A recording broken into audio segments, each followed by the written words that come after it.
And this is Karen. Hey everybody, this is Shane. Today we're looking at part 1 of Q-tips. Quality cleaners or health harm. And the vocabulary words are damp. Damp. Arnold wiped the table with a damp cloth. Suppose. Suppose. My uncle's flight is supposed to arrive at 3 p.m. Necessity. Necessity. A good dictionary is a necessity when you are studying English. True. Wrap. Wrap. The cook wrapped some string around the piece of meat to keep it from falling apart. Wax. Wax. After the doctor cleaned out some of the wax in Mia's ear, she could hear much better. So we're talking about Q-tips, eh? Right. So a lot of people use Q-tips to clean the wax out of their ears. I do. How about you? I don't. Really? So how do you clean your ears? You don't really, I think you need to clean the outside of them, but you should never try to clean the inside of your ear. Really? Because a lot of times that can do damage to your ear, like if you poke yourself. True. Or it will push the wax deeper into your ear canal, which could be bad for you. So you're saying that we shouldn't use Q-tips to clean, but well, how were they first invented?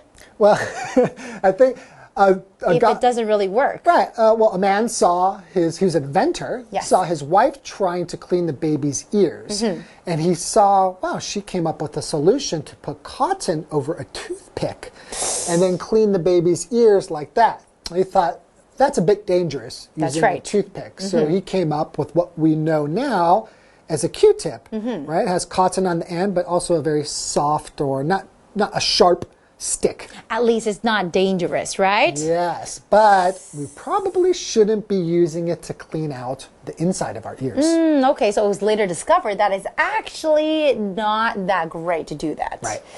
Okay. Let's learn a little bit more about Q-tips. All right. Quality cleaners Or health harm. Q-tips, quality cleaners, or health harm. When the insides of your ears start feeling a little damp or itchy, you might do something you're not supposed to do. You take a cotton swab, commonly known as a Q-tip in North America, stick it in your ear, and give it a twist. Even though it may feel satisfying, it's not recommended by doctors. However, Q-tips are great for other daily tasks, making them a necessity in the home. In fact, so many Q-tips are produced each year that if you laid them end to end, you could go to the moon and back more than 3 times. Today's lesson is called Q-tips, quality cleaners or health harm, part 1. Hi everyone, my name is Jeff. And I'm Mike. Yeah, we're talking about Q-tips. Now, Q-tips are interesting. It's one of those company names that we use for a product, right? Like some people still say Kleenex when they're talking about facial tissues, you know, things you blow your nose with. Because Kleenex is a company that makes them, and we often think of that company as that thing. Q-tips, it's the same way. It's the name of a product. You go to the store, and there it says on the box, Q-tips, but they're actually called swabs. Cotton swabs. Cotton usually. swabs. They're made by many companies.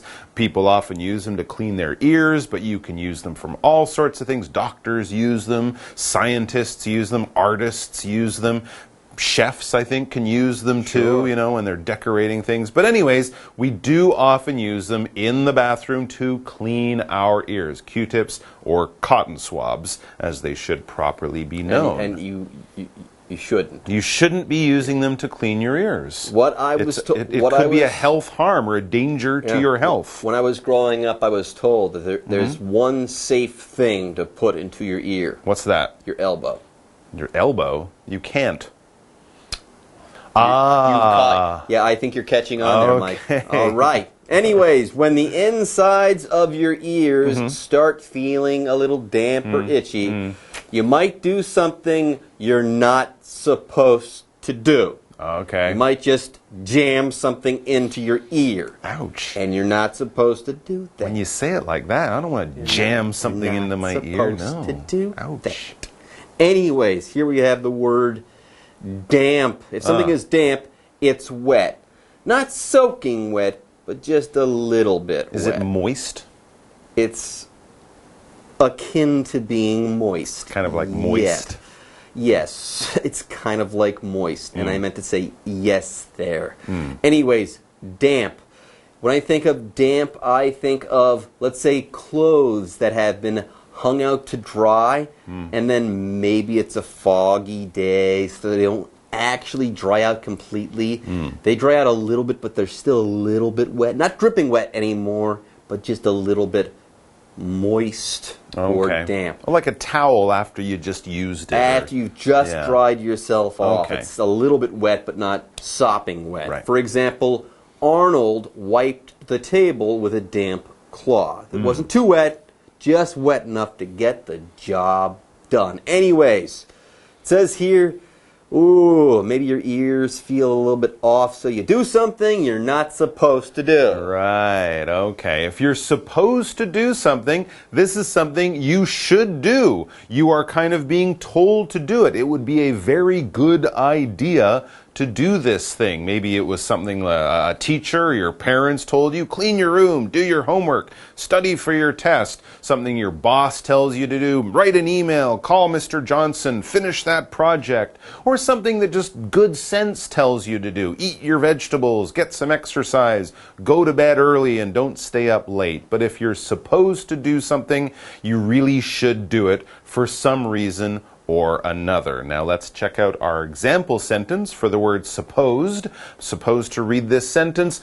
My uncle's flight is supposed to arrive at 3:00 p.m. This is what it should do. This is on the schedule. This is what we were told. It might not work out, but that's what we are expecting, because that is what should be happening now. So there you go. Your ears are a little uncomfortable. They're dry. They're itchy. Maybe you just took a shower. They don't feel so good. So you take a cotton swab, commonly known as a Q-tip in North America, because Q-tip is a very popular company, or product, and then you stick it in your ear and give it a twist.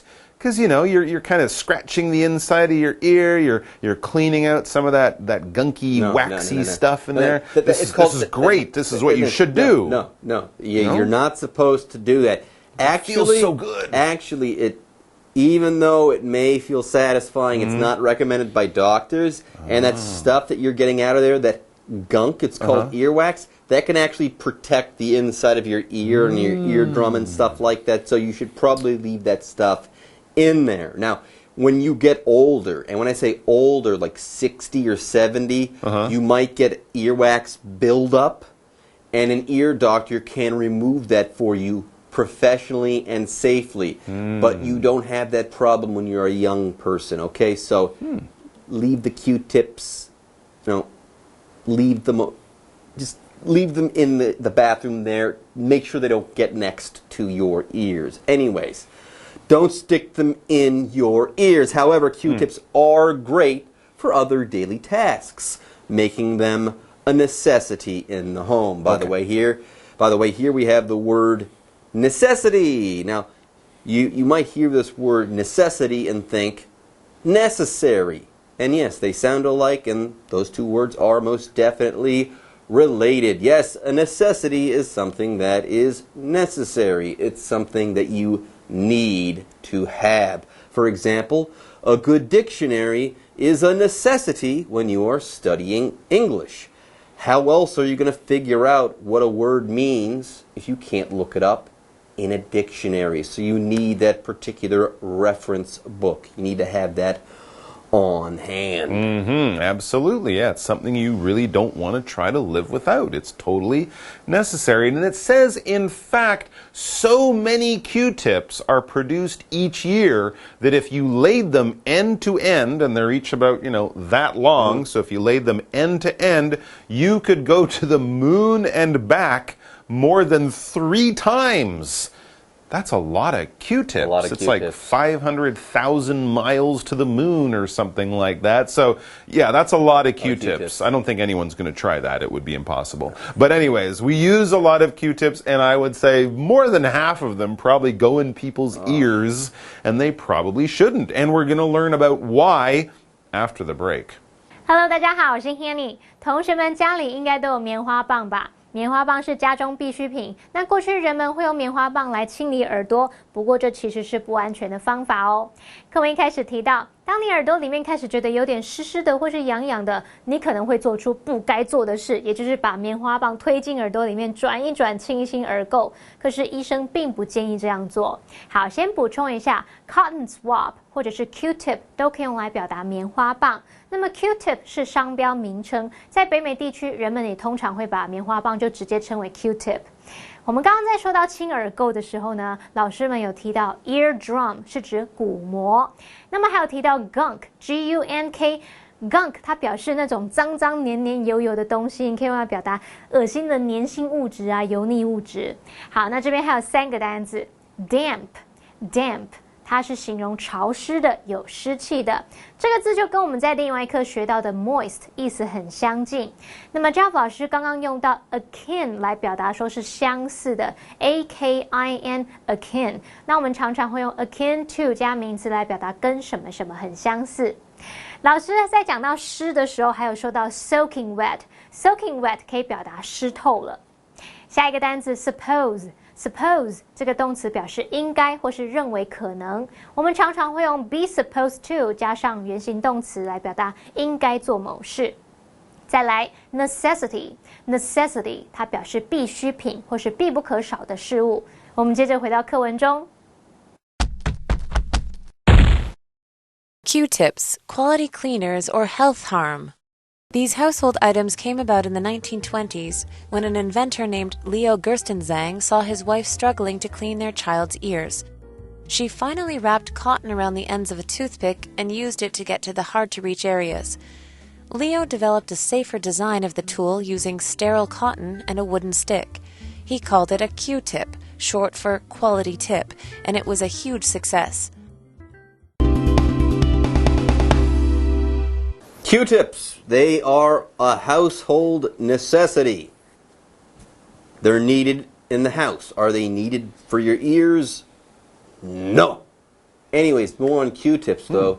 These household items came about in the 1920s when an inventor named Leo Gerstenzang, say that 10 times fast, saw his wife struggling to clean their child's ears. Yes, she couldn't clean the ears of their children there. Yeah, how do you clean ears for kids? That's true. Tough. Yeah, absolutely. They're, the ear is very small. Kids, it's even smaller. So what did his wife do? Well, actually, she came up with kind of a clever way of doing it, but maybe not the safest way, certainly. She finally wrapped cotton around the ends of a toothpick. I hope that wasn't a pointed toothpick. And used it to get to the hard-to-reach areas. All right, so she kind of made a Q-tip, or what we would look at and say, hey, yeah, it's a cotton swab. That's a Q-tip, but she kind of made it from stuff she had in the home. She got some cotton. Maybe she was making something or from cotton or, from a bit of a pillow or something like that. And then she got a toothpick, those little wooden sticks that, people use to clean their teeth like this after their meal. And she wrapped the cotton around the toothpick. Now it kind of looks like a cotton swab.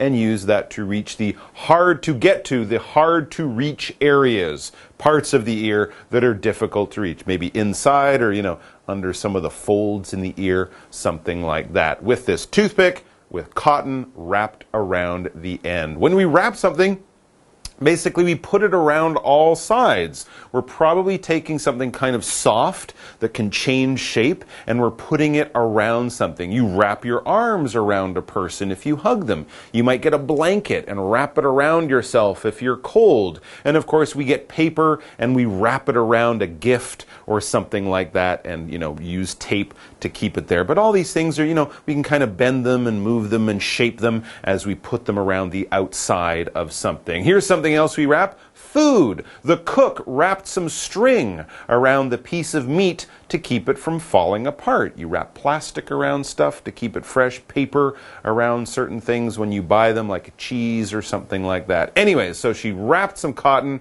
around this toothpick and used it to clean the ear. And then she stuck it into her kid's ear.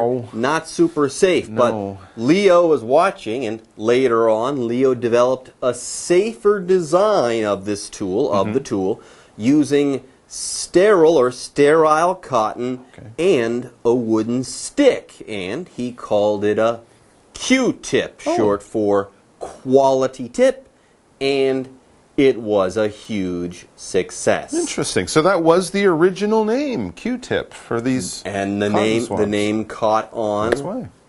Cotton swab didn't really stick, but Q-tip did. There you go. It was a huge success. I wonder what happened next. I guess we'll have to wait until after the break to find out. See you after that. See you after the break.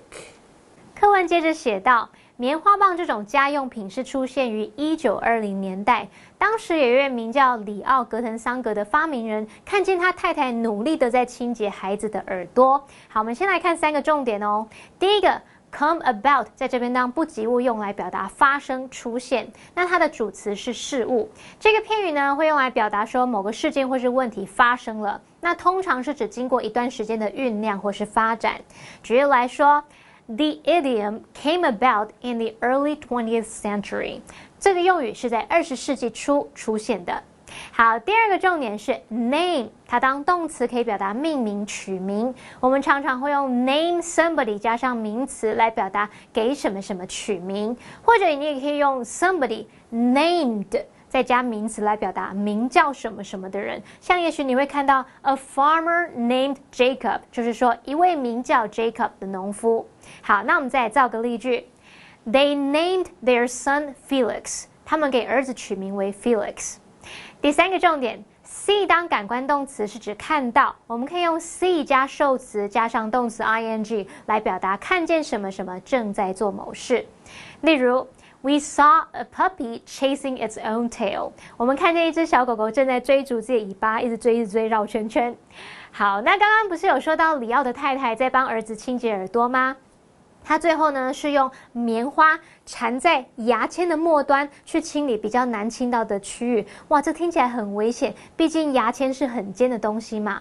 那么后来里奥他就开发一款比较安全的工具，它是使用无菌棉花还有木棒。那他把这样的工具称为 Q-tip， 然后就大获成功了。好，单字 wrap 就可以用来表达用什么什么来包住裹住，而文中单字 toothpick 表示牙签。刚刚 Jeff 老师用到 pointed 来形容牙签 pointed，pointed 就是指尖的。好，再来文中还有用到 sterile 或是 sterile 这个字可以用来形容是消毒过的，是无菌的。解华课文中 Q-tips, quality cleaners, or health harm. Over time, though, doctors discovered that these safer cotton swabs weren't as safe as they were first thought to be. They can push wax deep into your ear or even damage your hearing. Okay, so we just learned that the Q-tip was a big hit. It was really successful. Over time, though, doctors weighed in. These doctors discovered that these safer cotton swabs weren't as safe as they were first thought to be. Again, the only thing you're supposed to put in your ear is your elbow. Ah, right. Give it a try sometime. Okay. Because you can't get your elbow far or anywhere. Don't put anything in your ear. Right. So, of course, you could hurt yourself by putting the Q-tip too far into your ear, obviously. But even when you're doing it properly and being a little careful, it says, Q-tips can push wax deep into your ear or even damage your hearing. I kind of wondered about this because you put it in and you get some wax on it maybe, but then yeah, you're pushing it in as you do it, so there must be some wax that goes further into your ear, and that's basically what happens. So you're not even doing what you're trying to do very well, and what you're doing could actually really hurt your ears. There you go. Yeah. Anyways, wax. When we're talking about ears, and let's say you are using a Q-tip, you shouldn't, but sometimes you pull out some brown stuff and it's kind of sticky in nature. That's ear wax. Right, and but it's natural. It kind of resembles kind of the stuff that candles are made out of. Or beeswax. Or beeswax. If you burn a candle, let's say, the resulting liquidy stuff, okay, that might dry out, might be sticky, that's wax. Or it might be Vaseline, like petroleum jelly-like in that particular situation. That's kind of wax-like in nature as well. Anyways, for example, after the doctor cleaned out some of the wax in Mia's ear, she could hear much better. This doctor cleaned out the ear wax. But remember, this was a doctor doing this. They probably had instruments that were designed to do this the right way. Instruments that are a lot more sophisticated than a Q-tip. Right. And I mean, at least the doctor can see into your ear, and you can't. Exactly. So, you know, that's another thing. All right, no Q-tips in the ears from now on. Got it. Very clear. Fantastic. Yes. All right, folks, that's it for today's lesson, but come back for more next time. We'll still talk about the Q-tip. 刚刚说里奥发明了棉花棒大获成功，不过久而久之，医生们就发现这些所谓比较安全的棉花棒，并不像一开始想的那样安全，他们可能会把耳垢推进耳朵深处，甚至是损害听力耶。好，来看单字 wax。wax 它可以表达耳屎、耳垢，那这个字也有蜡的意思，我们可以用 earwax 来指耳屎、耳垢。那么还有一个字是 beeswax， B-E-E-S-W-A-X， beeswax 则是指蜂蜡。好，再来例句有提到说，医生帮 Mia 清除一些耳垢。老师们说，医生用的呢，应该是精密的仪器，让医生清理是比较没有问题的。好，老师说的 sophisticated 就可以用来形容是复杂的、精密的。这个字是拼作 S-O-P-H-I-S-T-I-C-A-T-E-D，sophisticated。好，最后来看两个重点。第一个是 over time， 它可以表达经过一段时间，逐渐地、久而久之怎么样。例如Things will get better over time， 就是说事情会逐渐好转的。第二个重点是句型 be thought to 加原形动词，是表达被认为是怎么样怎么样，这是用来表达某件大家公认的事情。例如 The tree is thought to be over 500 years old， 那棵树被认为它的树龄有超过500年。好，以上是今天的讲解，同学别走开，马上回来哦。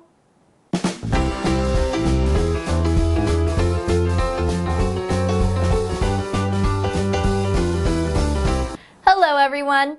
Maybe you already know that Brazilians love soccer, or football, as it's called outside of the United States. It's Brazil's national sport.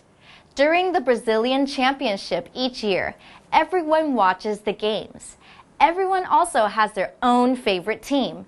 In fact, children are taught from an early age to support their parents' favorite teams. The World Cup also shows Brazilians' passion for football. This event happens once every 4 years. Brazil has won the World Cup title 5 times already. The first win took place in 1958, and the last one was in 2002. That's more World Cup titles than any other country has won. Thanks to talented players and coaches, Brazil has one of the world's top football teams. Also, thanks to Brazilians' love of soccer, young players dream of becoming famous professional athletes one day too. Here is more information. Extremely. Northern Canada is extremely cold. Rule. You need to learn the rules before you can play chess. Equipment. You can find camping equipment in that store. Compete. It is difficult for us to compete with the best team. Medal. Phil won the gold medal for the swimming competition. Lead. Rose led us into the office. Victory. They won an important victory today. Professional. Karen is a professional singer. Elect. They elected Ben as their class leader. Category. Comedy is a movie category. Well, don't you think soccer is such an exciting sport? I hope next time you get to cheer for your favorite soccer team. See you next time!